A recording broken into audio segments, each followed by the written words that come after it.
今天做不插电这样。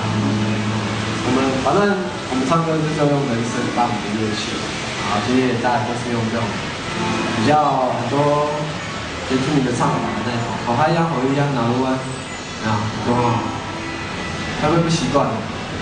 还是讲几点台语，入境随俗，我不太会讲。大家好，我是苏密。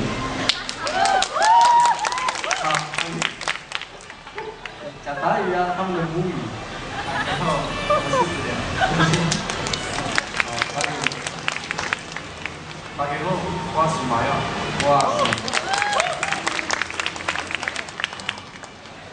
讲台语好像怪怪的，好像不到地，有像吗？假爸爸。你好，就讲我们是外国人，不太会讲国语这样。会听的啦，我这样。印象中第一次讲台语是在南部的时候，不太会讲台语，然后那个卖那个盐酥鸡的老板就问我说：“少年的在香不？”我想说，我听不懂啊，我以为是多少钱这样。他说可能香是还在心里面默什么鸡人杀香是几啊？就是算很像70吧，然后就给他100块，想说应该会找钱这样。结果他又问我说：“少年的买香不？”我想说有这么贵吗？那什么意思？要不要辣？啊，我们等下歌曲会带一点比较辣的哦，因为我今天穿短裙，想说会不会觉得太性感了？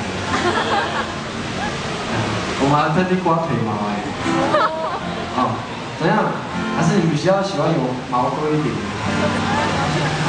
那你有机会来台东看啊，我们都来自台东这样。感觉每次讲台东听起来好像台中，你们比较有名啊。讲台东大家都以为是讲台中。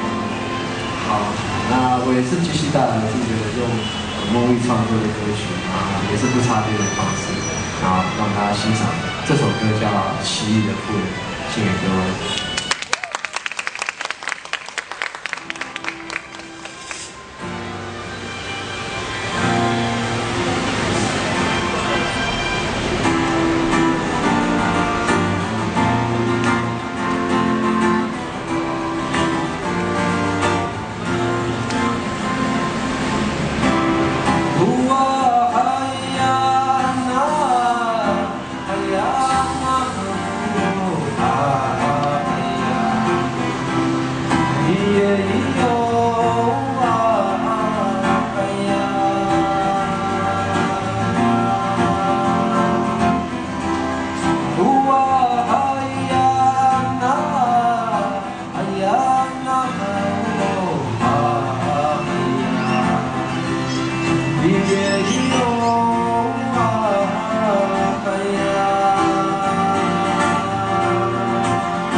哎呀，那个我。